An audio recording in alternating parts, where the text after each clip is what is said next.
So I wanted, before we get started, to let everyone know that I have a new podcast out, and it's called Meditations. If you like the Meditations segment of this current podcast, you'll like the Meditations podcast. It's nothing but 20 minutes of meditative sounds.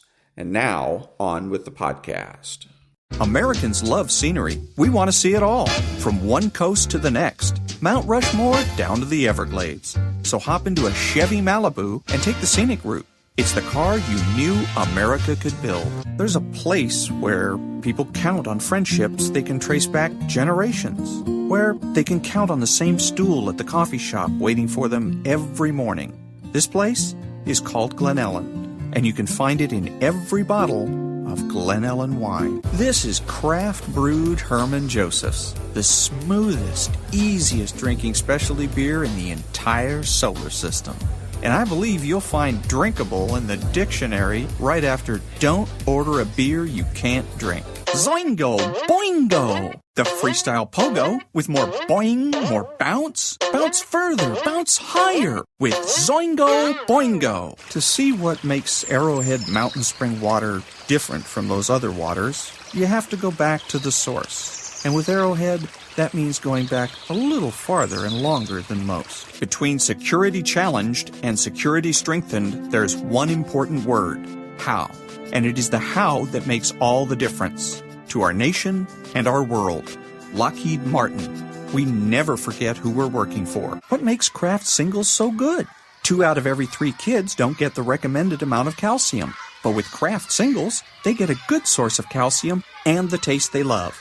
Kraft Singles. Magic every single time. Throw boring overboard with a new real meal from Long John Silver's. A meal worthy of a plate, just $4.99. Only at Long John Silver's. We may not all be geniuses, but we can all do something smart. Introducing the Hyundai 199 Sonata Lease. It's a smart deal on a really smart car.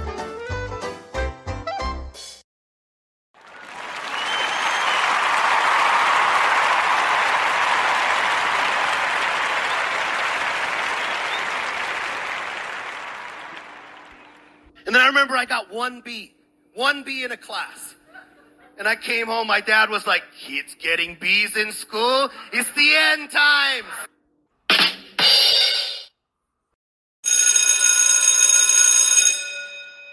Good morning. It's Wednesday, Apollo Wednesday, May the 7th, and this is The True Conservative. Welcome to all the butchers, bakers, and candlestick makers out there. I'm Ron, your host, and the only true conservative in the United States today. So today, after the Serenity Prayer and the patriotic song of the day, we will have headlines, patriotic shorts, motivation, Bishop Barron, Ayn Rand, and Apollo. All that and more when I get back.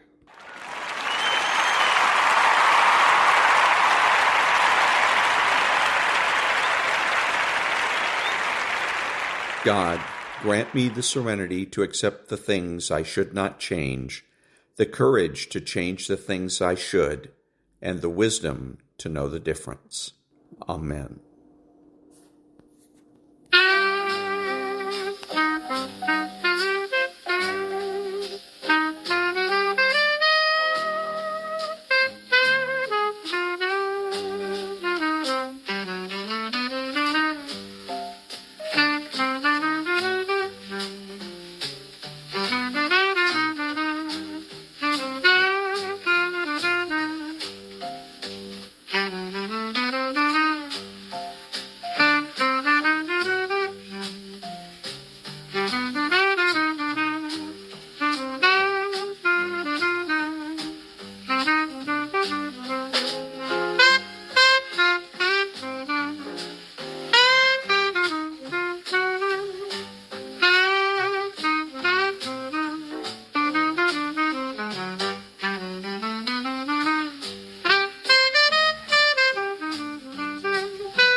Thank you. Now the headlines for Wednesday, May the 7th.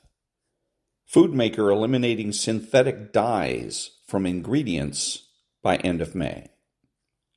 Former Colorado postal employee admits to stealing ballots ahead of 2024 election. Bill Clinton deported 12.1 million during his presidency. 92 to 93% of those people were sent back without a formal proceeding, aka due process. Rubio moves to shut down State Department's Palestinian Affairs Office. Woman terrified of white men leaves Africa for Minnesota. And those were the headlines for Wednesday, May the 7th. Back in a minute.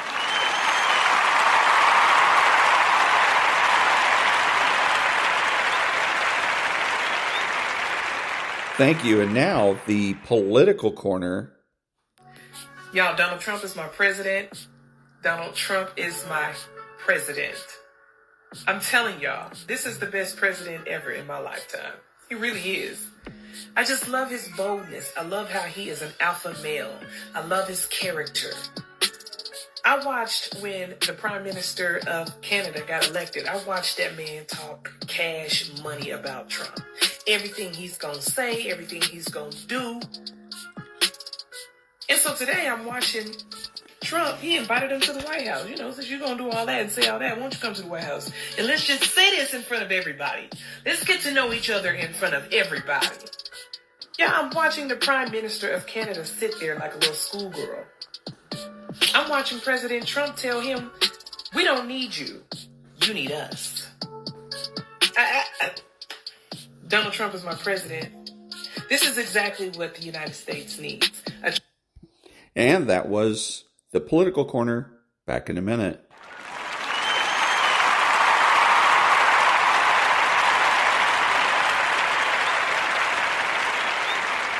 Thank you. And now, the patriotic short. And on the last day in Ireland, I was taken to Cashel Rock. I didn't know at that time that it's only 25 miles from Ballyporeen. But I do know that the young Irish guide who was showing us around the ruins of the ancient cathedral there on the rock finally took us to the little cemetery. And we walked with great interest and looked at those ancient tombstones and the inscriptions.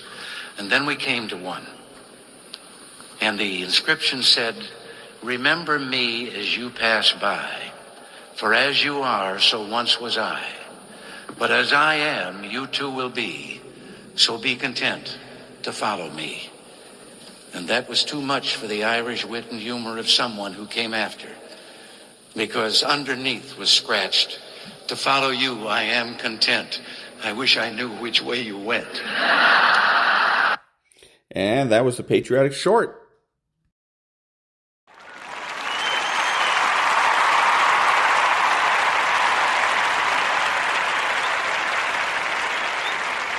Thank you. And now it's time to get motivated. Doing what they doing. If you stop doing what they doing, you're going to be a champion. Stop following. No more following. No more doing what everybody else is doing. Set the doggone standards. It's time for y'all to set the standard. If you decide that my life deserves my developing this what I do well and becoming the best at it and mastering myself and seeing what I have within me, I grant you that your gifts will take you places that will literally amaze you. All of us need some area of our lives where we can have a feeling of competence. That people know when they think about this area, that's something you do. That you eat and sleep that. And that you do that. You do that. People know it. If you begin to work to develop your gifts, you'll develop a strong sense of happiness. You'll get a larger vision of yourself. The harder you work, the harder it is to surrender. Everything you do it like this is the last time you're going to do it. If you're in bed right now and you're rolling around, you can't fall asleep, get the fuck up. It probably means you haven't done an honest day's work to earn that rest at night. I can put an honest day's work in the air like more than anyone does in a week. And no one sees it. Because it's supposed to be that way. This is the fucking means to the ends. It's not the ends. And you're not in here to get an achievement. You're in here to pay your fucking dues, so later in life you never wonder what it. You know what you gotta do to get to paradise? You gotta fight like fucking hell to get to paradise. The ones that can fight, the ones that come back, those are the ones that succeed. Those are the icons of the world. There's many legends out there. There's very few icons. Do I want to be here right now? No, I don't want to be here right now. I'd much rather be home watching the game. But later down the road, I don't want to always be just watching the fucking game. One day I want to play the fucking game. So by being here now ensures that I'm not going to be a spectator for the rest of my life. That's why I love the fucking pain and progress. It is the process of the grind that shapes you and forms you. It's not the game. And that's why most of y'all get beat in the game or make mistakes in the game because you think grinding is what happens when the sun comes out. You think grinding is what happens when the lights come on. You think grinding is what happens when people get in the stage. That's not grind. The real grind is in the dark when nobody sees you. When nobody knows what you're doing. When you studying without coach, when you put in those extra reps, when you watching those videos and you getting inspired, when you change your music, it's the process that makes you sweet. No matter. And that was a little bit of motivation. Back in a minute.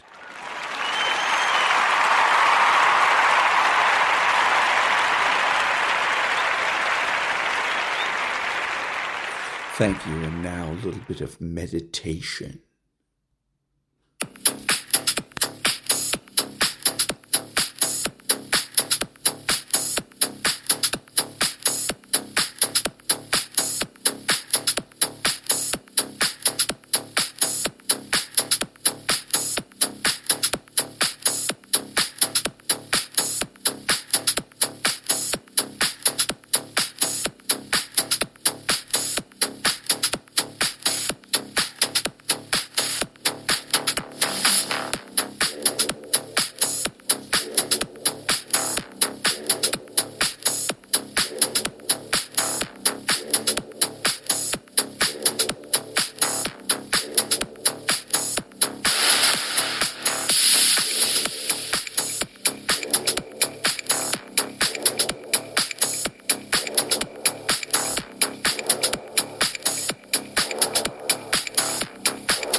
And that was a little bit of meditation. So much better. Back in a minute.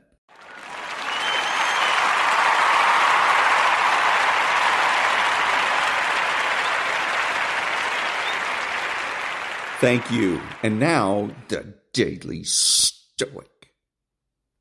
The philosopher's school is a hospital. Then the philosopher's lecture hall is a hospital. You shouldn't walk out of it feeling pleasure, but pain, for you aren't well when you enter it. Epictetus, Discourses, 3.23.30. Have you ever been to physical therapy or rehab?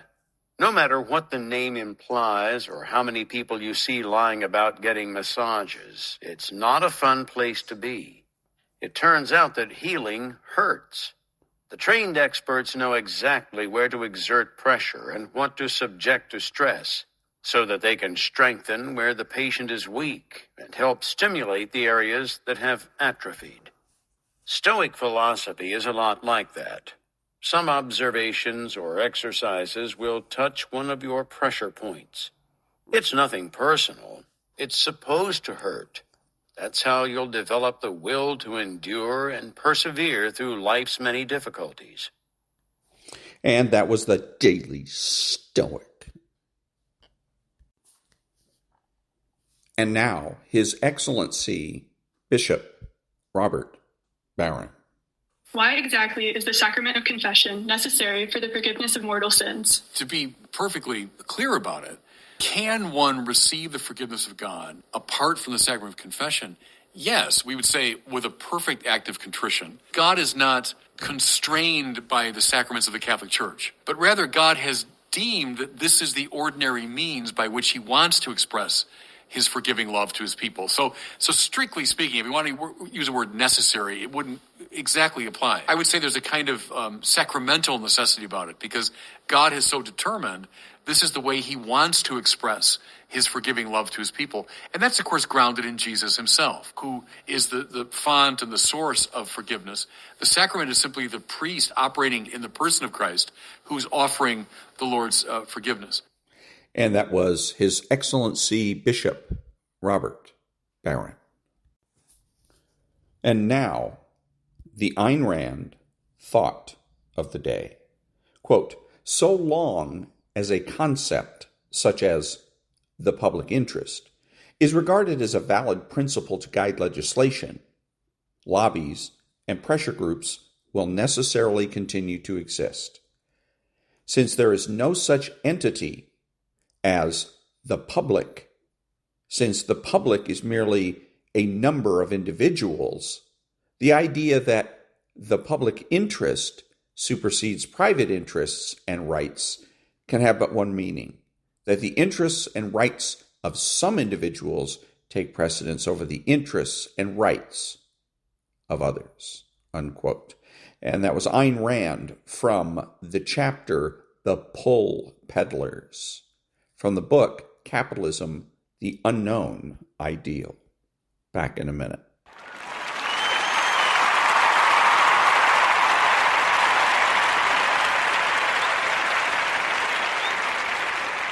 Thank you. And now, the gaslighting corner.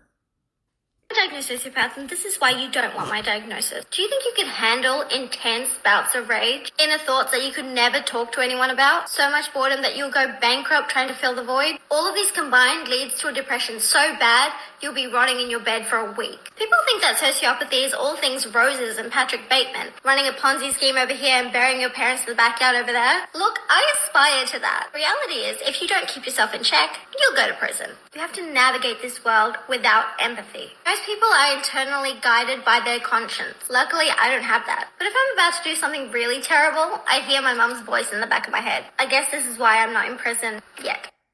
And that was the gaslighting corner. And when you're listening to these gaslighting stories and signs and whatnot, think politics. Back in a minute.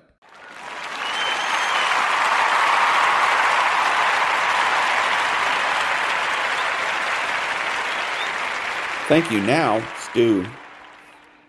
Thank you. And now Stu Varney bluffs his way through another broadcast. Good morning, everyone. Let the talks begin and let the markets react. This weekend, Treasury Secretary Scott Bessent and Trade Rep Jameson Greer will meet China's economic czar in Switzerland. This is a breakthrough. It may be that China's coming to the table because it feels left out as every other country in the world comes to Washington to negotiate. Plus, China is feeling the pain of tariffs. They've been forced to bring in new measures to stimulate the ailing domestic economy, and there are reports of open protests from workers demanding back pay from the factories that have been shut down. Xi Jinping does not like any opposition. The markets like it, though. The Dow Industrials on the upswing to the tune of almost 200 points. That's pre-market.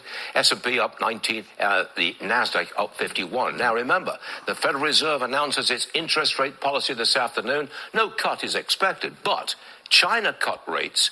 Will the Fed take note of that? Bitcoin rallying along with stocks. 96,800 is the latest quote.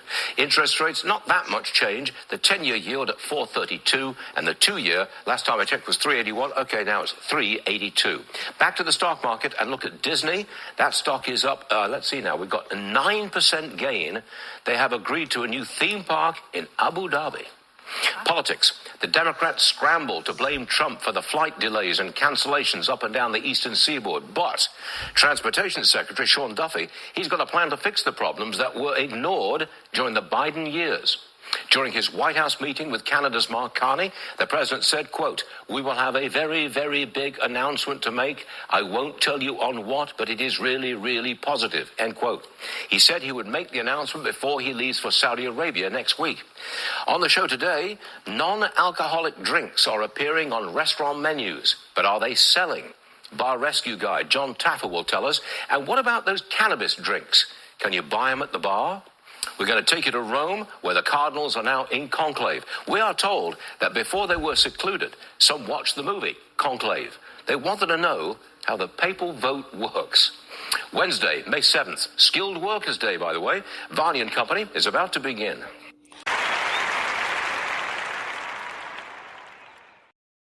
Thank you.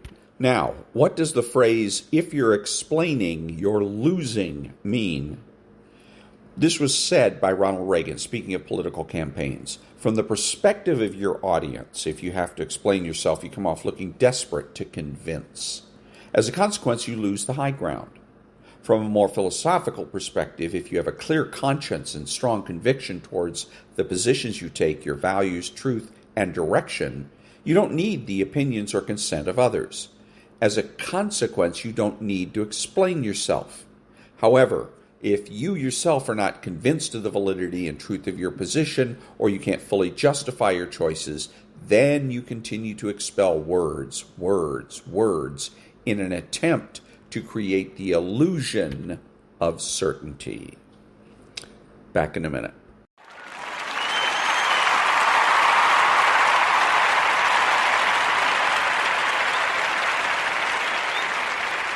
Thank you. And now, Chapter 15, Sections 1 and 2 from Apollo. 1. Scott Simpkinson caught a red-eye from Los Angeles and arrived in the pre-dawn darkness at Melbourne Airport, south of the Cape. He rented a car and drove to KSC and the large hangar-like arena in the ONC building where the spacecraft were checked out. He arrived at about 8 to find the collection of people beginning to set up the investigation. Nobody was really running the meeting. Tommy Thompson, center director at Langley, had already been named as head of the review board, but he was still on his way down from Virginia. Shea was there, awake again after a few hours of restless sleep. Faget was there, and the others who had come in from Houston. The assignment of tasks could be roughed out without waiting for those who hadn't arrived. They told Simpkinson that he would be in charge of disassembling the spacecraft, and that he was to take it apart in such a way that every component of every system could be exonerated or implicated as a cause. It was the kind of meticulous job Simpkinson had made his reputation on. But this morning, with the world watching over their shoulders, everyone was on edge.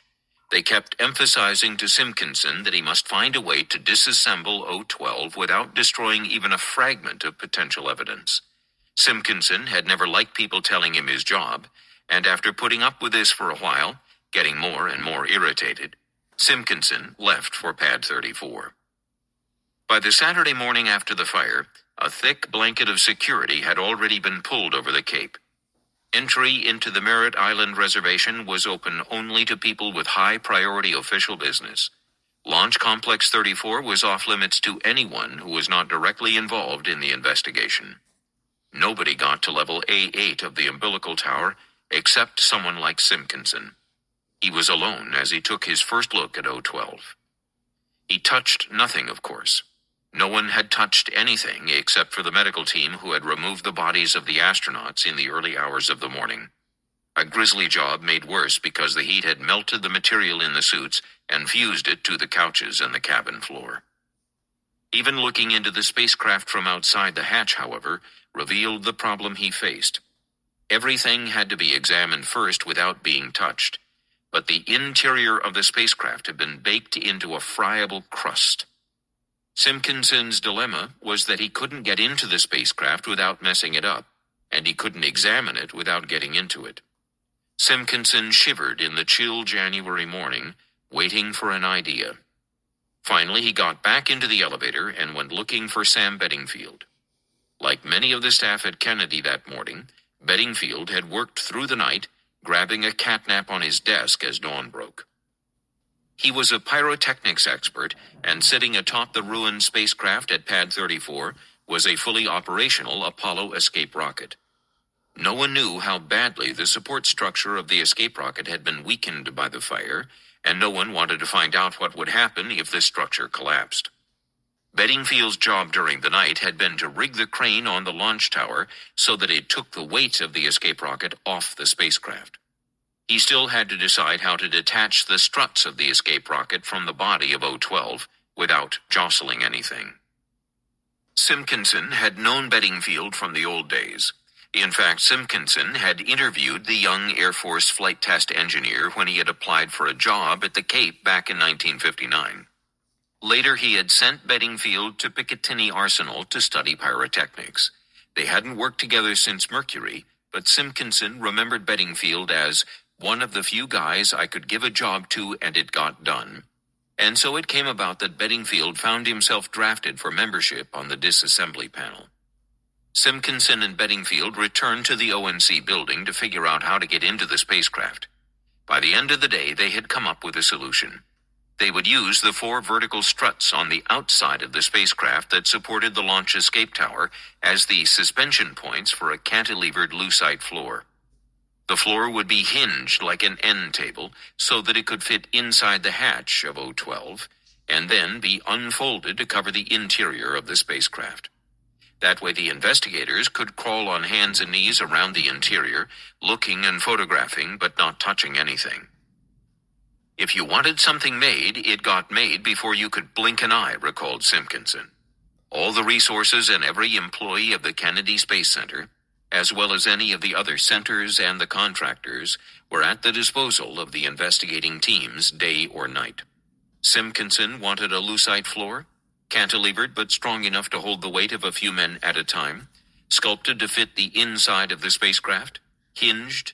The contraption was designed, fabricated, and assembled within the next 2 days. 2.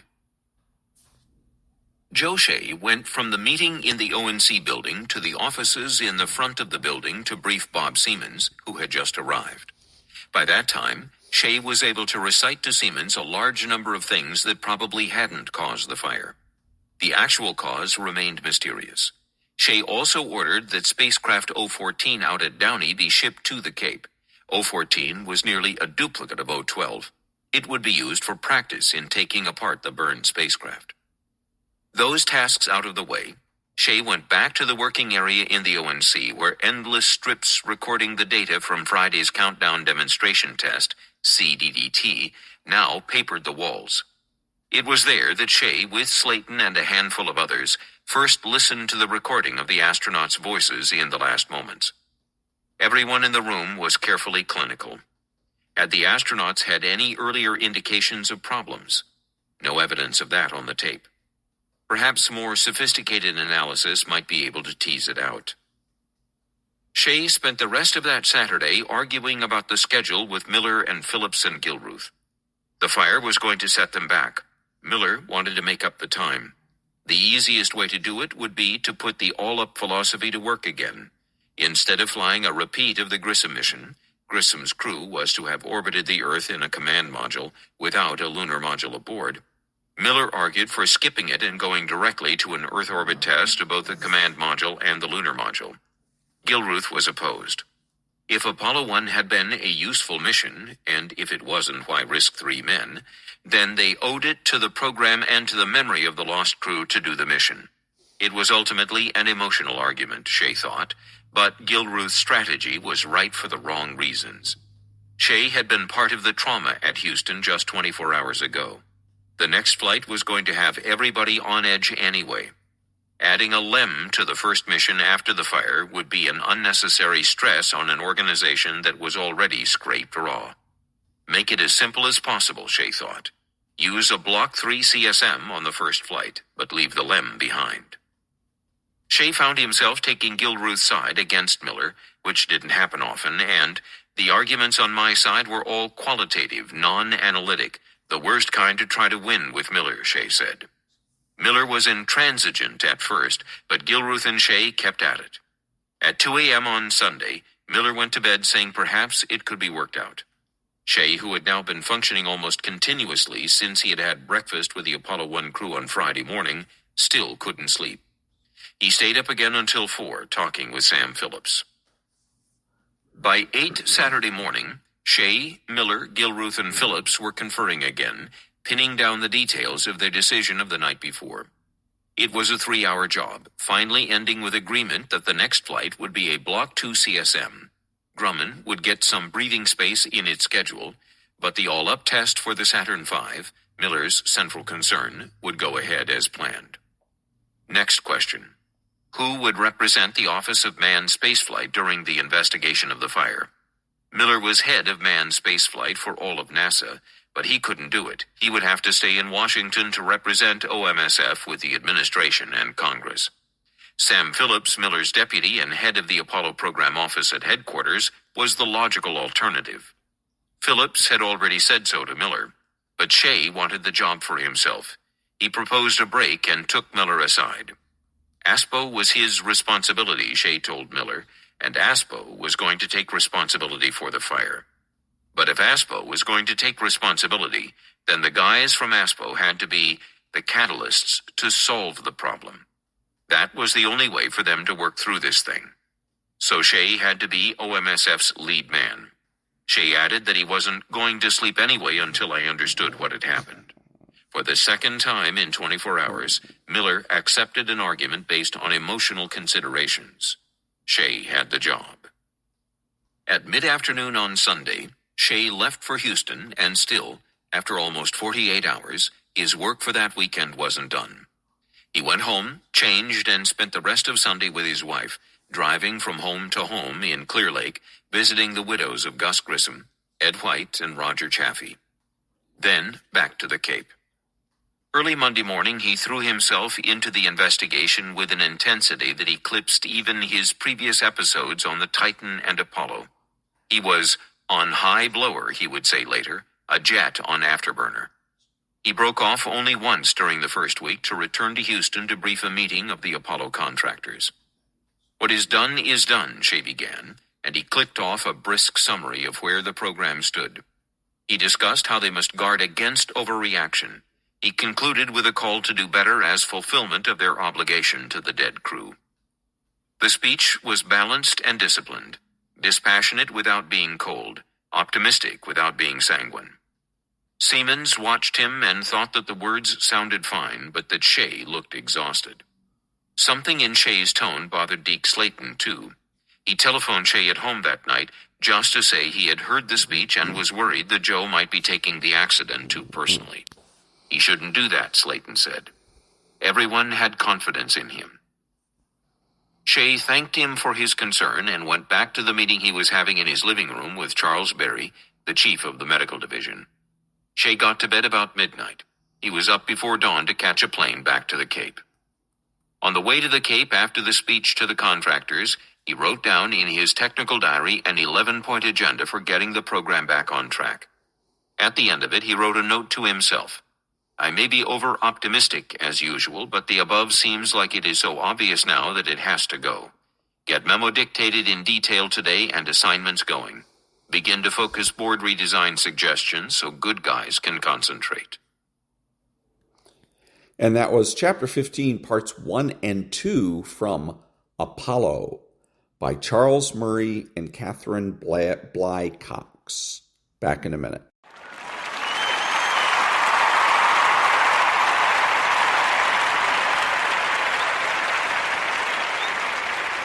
This is Ron, your host, the only true conservative in the United States today, bidding adios to all the butchers, bakers, and candlestick makers out there, and reminding you that you are not neutral and that the government has no rights.